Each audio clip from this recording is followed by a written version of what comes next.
성경 봉독하겠습니다. 출애굽기 11장 1절에서 10절까지 말씀입니다. 출애굽기 11장 1절에서 10절까지 말씀 우리 한 목소리로 읽어보겠습니다. 여호와께서 모세에게 이르시기를 내가 이제 한 가지 재앙을 바로와 애굽에 내린 후에야 그가 너희를 여기서 내보내리라. 그가 너희를 내보낼 때에는 여기서 반드시 다 쫓아내리니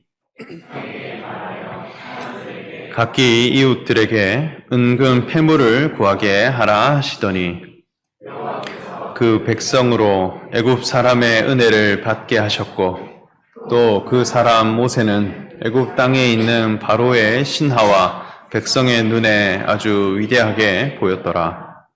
모세가 바로에게 이르되 여호와께서 이와 같이 말씀하시기를 밤중에 내가 애굽 가운데로 들어가리니 애굽 땅에 있는 모든 처음 난 것은 왕위에 앉아있는 바로의 장자로부터 맷돌 뒤에 있는 몸종의 장자와 모든 가축의 처음 난 것까지 죽으리니 애굽 온 땅에 전무후무한 큰 부르짖음이 있으리라.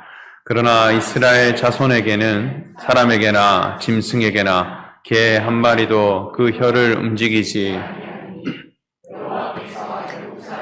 이스라엘 사이를 구별하는 줄을 너희가 알리라 하셨나니 왕이 모든 신하가 내게 내려와 내게 절하며 이르기를 너와 너를 따르는 온 백성은 나가라 한 후에야 내가 나가리라 하고 심히 노하여 바로에게서 나오니라.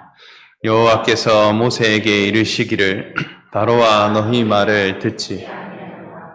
그러므로 내가 애굽 땅에서 나의 기적을 더하리라 하셨고 모세와 아론이 이 모든 기적을 바로 앞에서 행하였으나 여호와께서 바로 마음을 완악하게 하셨으므로 자손을 그 나라에서 보내지 아니하였더라. 아멘. 여호와 하나님께서 애굽이라고 하는 세상에서 종살이 하던 이스라엘 백성들을 건져내셨습니다. 그 구원의 과정에서 하나님은 애굽을 향해 10가지의 재앙을 내리셨습니다.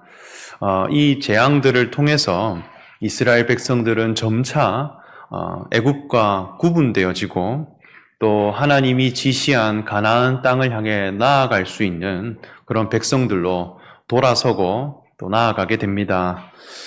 그러나 여호와 하나님께서 이 애굽 땅에 재앙을 10가지나 내리는 데에는 분명한 이유가 있었습니다.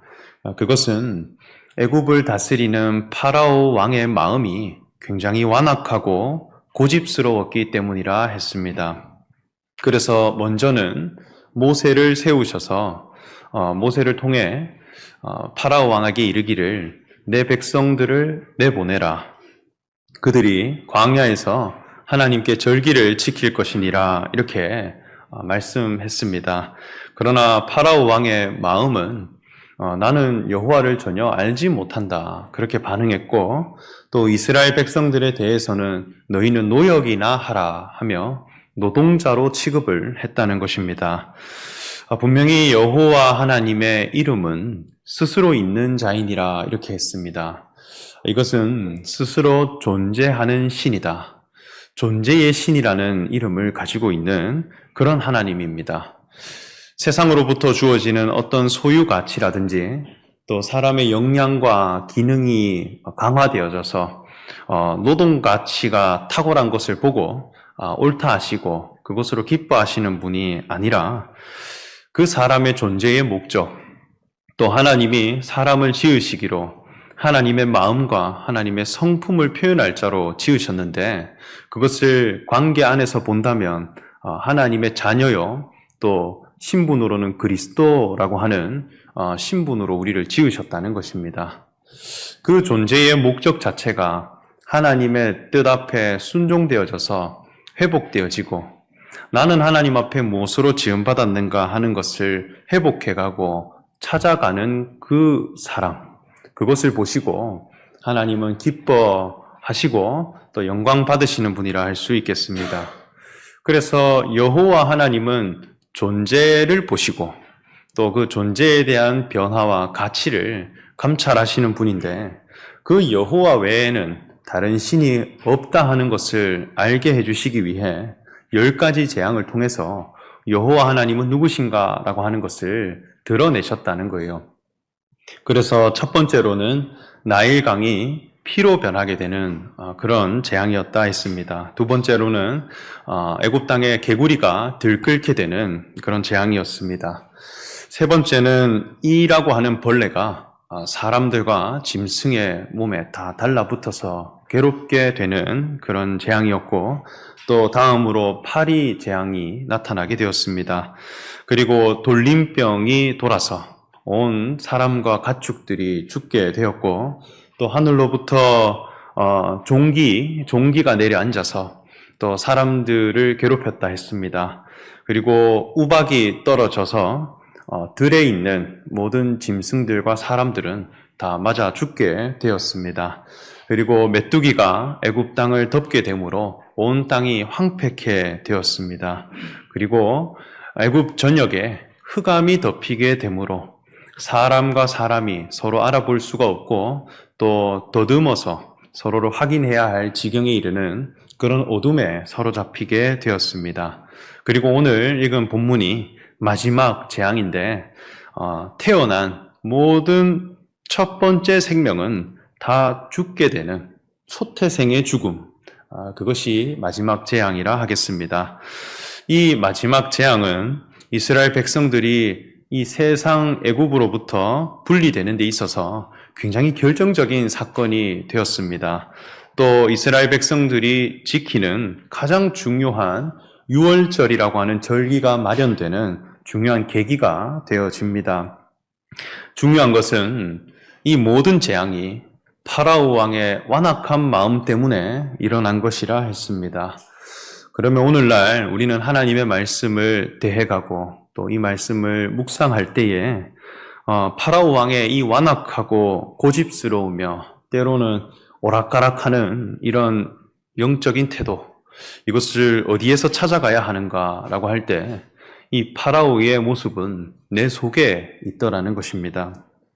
이스라엘 백성들을 노동자 취급하고 또 그들을 놓아주지 않고 또 국고성과 세상의 위대함을 이루는데 사용하고자 하는 마음, 그러나 그 마음 중심에는 여호와를 알지 못한다, 노역이나 하라 외치는 그 파라오의 주장함들과 외침이 어디에 있느냐 할 때 이 세상에 속한 사람들에게 있고 또 더 나아가 내 속 안에 분명하게 자리 잡혀 있더라는 거예요.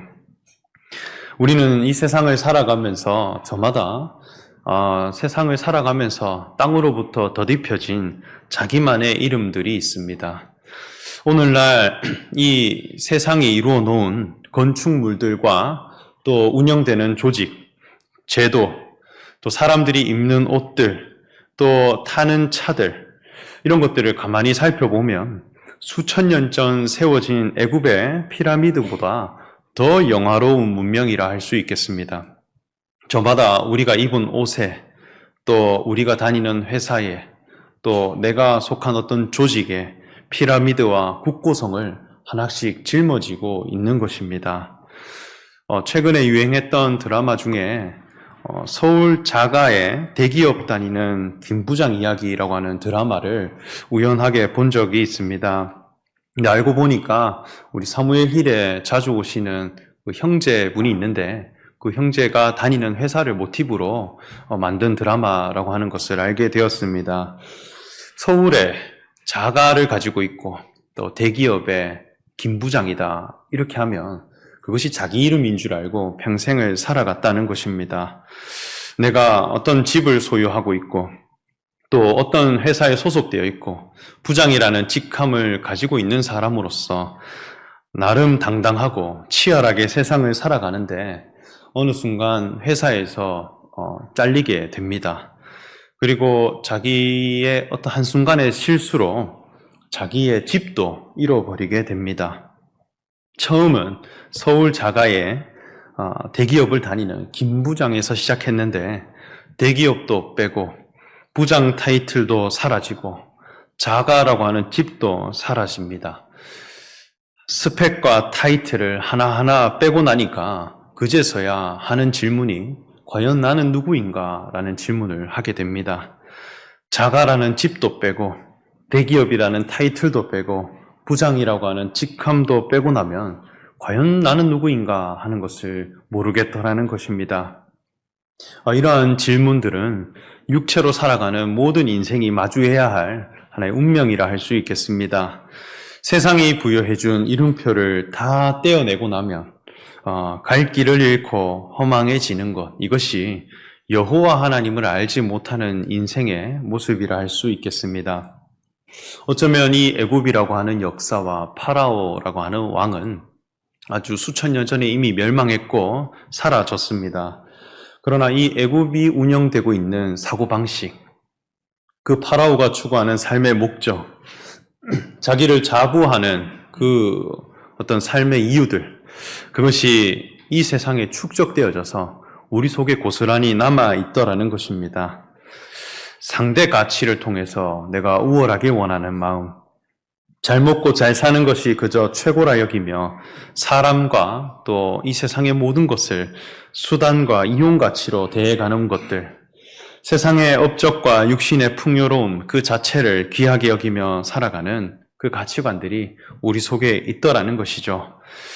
그렇게 그 완악한 마음이 꺾여져 나가고 여호와 하나님을 섬기며 살아가야 할 자가 되어야 하기 때문에 파라오를 통해서 이 10가지 재앙을 하나님이 펼쳐주신 것입니다. 그리고 이스라엘 백성들은 점차 구별이 되고 또 어떤 자는 심판받고 어떤 자는 구원에 이르는 그런 자리를 향해 나아가게 됩니다. 오늘 읽은 본문 말씀은 10가지 재앙 중에 마지막 재앙인데요. 우리 본문 4절부터 6절까지 말씀을 같이 한번 읽어보도록 하겠습니다. 시작.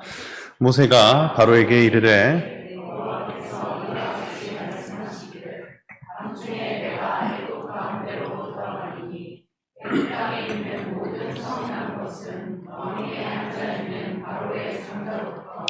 맷돌 뒤에 있는 몸종의 장자와 모든 가축의 처음 난 것까지 죽으리니 전무후무한 큰 부르짖음이 있으리라 이렇게 말씀했습니다. 애굽에 있는 모든 자들, 그들의 장자들이 죽음을 맞이하게 되는 것, 이것이 마지막 재앙입니다. 장자라고 하는 것은 그 집안의 첫째 아들입니다. 그리고 사람과 짐승을 가리지 않고 처음 난 생명, 초태생들은 다 죽게 될 것이다 했습니다. 그러니까 먼저 태어난 첫 생명이 죽게 되는 재앙, 여기에 하나님의 분명한 메시지와 교훈이 있다는 것이죠.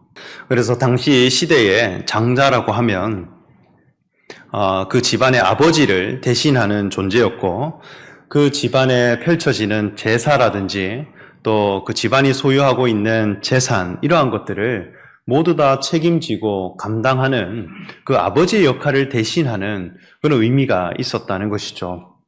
그래서 가문을 이어갈 자이고 또 아버지를 대신하는 권한이 있었기에 그 힘과 가치가 장자에게는 굉장히 컸습니다.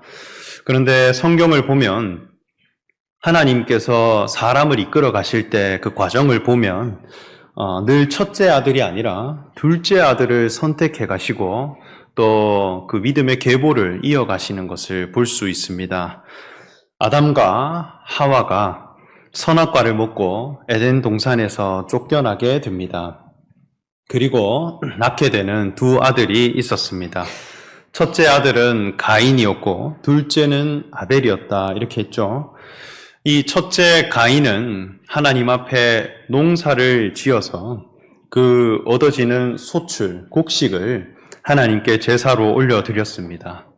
그리고 둘째 아벨은 자신이 키우는 양을 하나님께 제사의 제물로 바쳐드렸습니다. 하나님은 누구의 제사를 받으셨느냐 이렇게 할 때 첫째 가인의 제사는 받지 않고 둘째 아벨의 제사를 받으셨다, 이렇게 말씀합니다. 그리고 믿음의 조상 아브라함이 아들들을 낳게 되는데 그 첫째는 여종 하갈을 통해 낳은 이스마엘이라는 아들이었습니다. 그리고 사라라고 하는 아내를 통해 낳은 둘째 아들 이삭이 있었는데요. 하나님은 누구를 선택하셨느냐 이렇게 할 때 여종 하갈을 통해 낳은 이스마엘을 버리시고 또 둘째 이삭을 택하셔서 그 믿음의 계보를 이어가게 했습니다. 그리고 이삭 역시 아들을 낳게 되는데 에서와 야곱이 태어납니다. 이삭 역시 첫째 에서가 아닌 그 동생 야곱에게 장자의 축복을 내려주셔서 그 신앙의 계보를 이어가게 하셨습니다. 예수님도 비유로 말씀하실 때 첫째 아들이 있고 둘째 아들이 있다. 그러나 둘째 아들이 방탕하여 다시 돌아오게 된 것에 대해 아버지는 그 무엇보다 기뻐하시고 또 축제를 열었다. 이렇게 비유로 첫째 아들과 둘째 아들을 이렇게 꺼내셔서 메시지를 전달하셨는데요. 이렇게 쭉 종합을 해보면 하나님은 첫사람이 아니라 둘째 사람들을 늘 선택해 가셨다는 것입니다. 오늘 말씀도 보면 첫째 생명들은 다 죽게 될 것이다 예고했습니다. 사도 바울은 이 부분에 대해서 어떻게 풀어가셨느냐 이렇게 할 때 하나님 앞에 지음받은 모든 인생이 다 첫째 사람이 있고 둘째 사람이 있다 이렇게 말씀을 했습니다. 우리 있는 모든 사람들은 하나님이 보실 때 결국 첫째 사람이냐 둘째 사람이냐 이렇게 구분이 된다는 것입니다. 우리 고린도전서 15장 45절부터 47절까지 말씀을 함께 읽어보겠습니다. 시작. 기록된 바 첫사람 아담은 생명이 되었다 함과 같이 살려주는 영이 되었나니 그러나 먼저는 신령한 사람이 아니요 육의 사람이요 그 다음에 신령한 사람이니라. 첫사람은 땅에서 났으니 흙에 속한 자이거니와 둘째 사람은 하늘에서 나셨느니라. 네, 이렇게 말씀합니다. 하나님이 보실 때에도 첫사람이 있고 둘째 사람이 있다는 것입니다. 땅으로부터 지음받은 육체에 속한 사람의 목숨, 이것은 첫째 사람이라 할 수 있겠습니다. 그러나 하늘과 영에 속한 인생, 그것이 바로 둘째 사람이다 이렇게 구분을 합니다. 그래서 첫사람 아담, 둘째 사람 아담은 그리스도가 되신다 이렇게 소개하죠. 하나님이 사람을 지으실 때도 먼저는 흙으로 그 육체가 지음을 받았습니다. 흙으로 사람을 지으셨다 이렇게 했는데요. 이 흙으로 지음받은 육체로서의 인생은 사실 짐승과 크게 다를 것이 없다 이렇게 말씀합니다. 짐승과 사람이 일반이라 이렇게 하죠.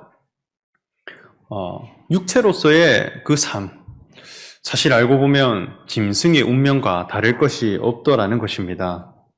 그러나 하나님은 사람을 그 자리에 두지 않고 그 코에 생기를 불어넣게 되므로 사람이 하나님의 형상을 가진 자가 되고 하나님 앞에 살아있는 자가 되게 하셨다 이렇게 하는데요.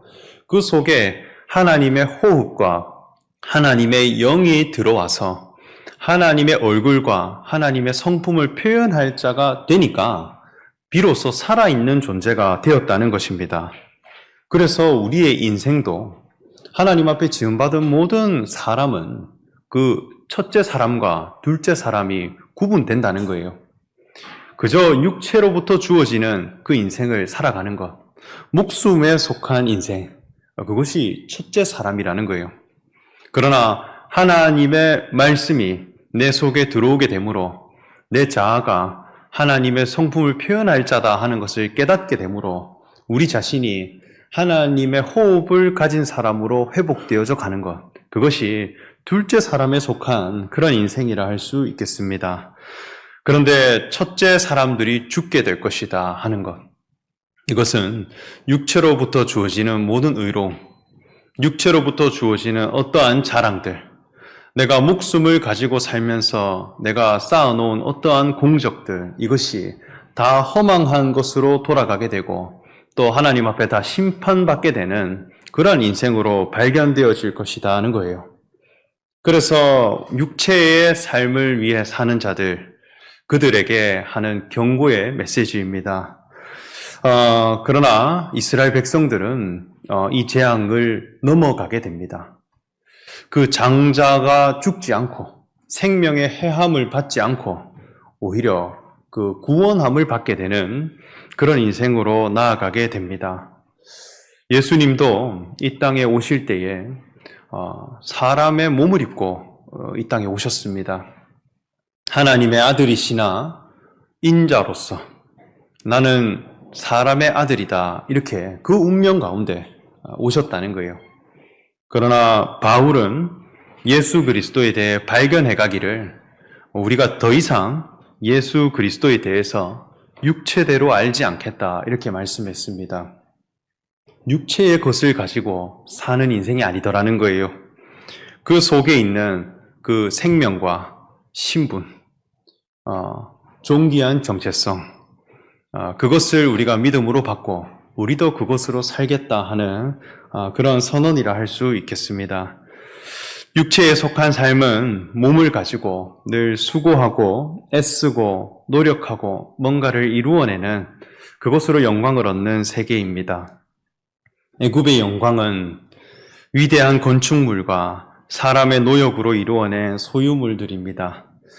이러한 수고로움과 사람의 신념, 노력으로 만들어진 것, 마치 바벨탑을 세워서 땅으로부터 쌓아 올려 하늘에 이르고자 하는 그런 생각과도 같은 것, 이것은 하나님 앞에 다 버려지게 될 것이다. 이것을 우리에게 보여주시기 위해 예수님이 십자가로 가신 것입니다. 육체로서는 이미 죽은 인생이고 하나님 앞에 의로울 것이 하나도 없다라고 하는 것을 우리에게 보여주신 거예요. 첫사람으로는 하나님 앞에 선할 것이 없다 하는 것을 알려주신 자리가 십자가입니다. 그래서 십자가의 죽임을 당하셨으나 그 속에 있는 하나님의 아들이라고 하는 생명과 그리스도라고 하는 신분은 훼손되지 않고 다시 살게 되는 그 부활의 생명을 보여주셨다는 것입니다. 그래서 우리는 어떤 인생을 살 것인가, 내가 어디에 속한 인생을 살아갈 것인가 하는 것을 우리에게 교훈을 주셨다는 것이죠. 그래서 하나님께 올림을 받게 되고 우편에 앉게 되고 또 그 그리스도의 생명은 제자들에게 남겨지게 됩니다. 또 이 제자들을 통해 전해진 이 복음의 기쁨은 오늘날까지 우리를 살리는 영원한 생명이 되었다는 것입니다.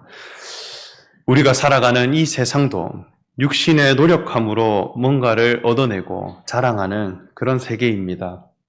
여기에는 영원한 안식과 영원한 기쁨이 없습니다. 하나님 나라에 속한 이스라엘 백성들은 첫째 사람에 속한 인생이 아니라 이미 그 인생은 죽은 바 되었고 거기에 대해서는 의로울 것이 없다 하는 것을 시인하는 자들이고 오히려 둘째 사람에 속한 그리스도의 신분, 또 하나님의 형상, 이것으로 사는 자들이었기 때문에 하나님이 이 죽음을 넘어가게 하셨다는 것입니다. 이미 그 위치에 죽은 자이기 때문에 심판할 것이 없는 그런 자들로 넘어가게 되었다. 그것이 이 유월절의 교훈이고 또 마지막 재앙의 교훈입니다. 육체의 힘과 능력으로 살고 육체로 이룬 업적을 삶의 목적으로 살아가는 자들에게 장자의 죽음은 재앙이 되었습니다. 그러나 하나님의 백성들은 겉사람으로 살아가는 자들이 아니라 영원한 생명인 그리스도를 위해 살아가는 자들이기에 이것은 재앙이 아니라 세상을 이기는 기회가 되고 분명한 구분점이 되었습니다. 이 말씀이 우리에게 깊이 교훈으로 남아서 우리는 어떠한 인생을 살아갈 것인가 하는 것을 우리가 발견하고 선택해 갈 줄 아는 우리 지혜로운 성도님들 되시기를 바라며 말씀 전합니다. 함께 기도하겠습니다. 사랑의 하나님 감사합니다. 출애굽기 말씀을 통해서 애굽에 내린 그 재앙들, 또 그 재앙들 가운데 완악한 파라오의 마음이 꺾여져 나가는 그 모든 과정들이 우리의 속 심령과 우리 내면 안에 있기를 원합니다. 그리하여 여호와 하나님을 알지 못하는 인생에서 이제는 여호와 하나님을 섬기고 또 첫째 사람에 관하여서는 이미 죽은 바 되고 둘째 사람 되시는 그리스도 그분의 생명을 우리의 참 자아로 받아들여서 하나님 앞에 구원함을 얻고 심판이 넘어가게 되는 귀한 복을 허락하여 주시옵소서. 예수님의 이름으로 기도합니다. 아멘. 찬송가 436장 찬송하겠습니다.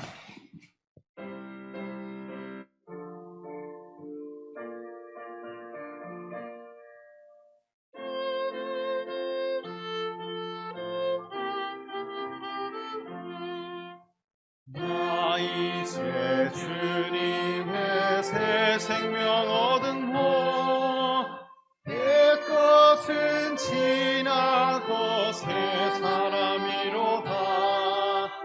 그 생명 내 맘에 강같이 흐르고 그 사랑 내게서 해같이 빛난다.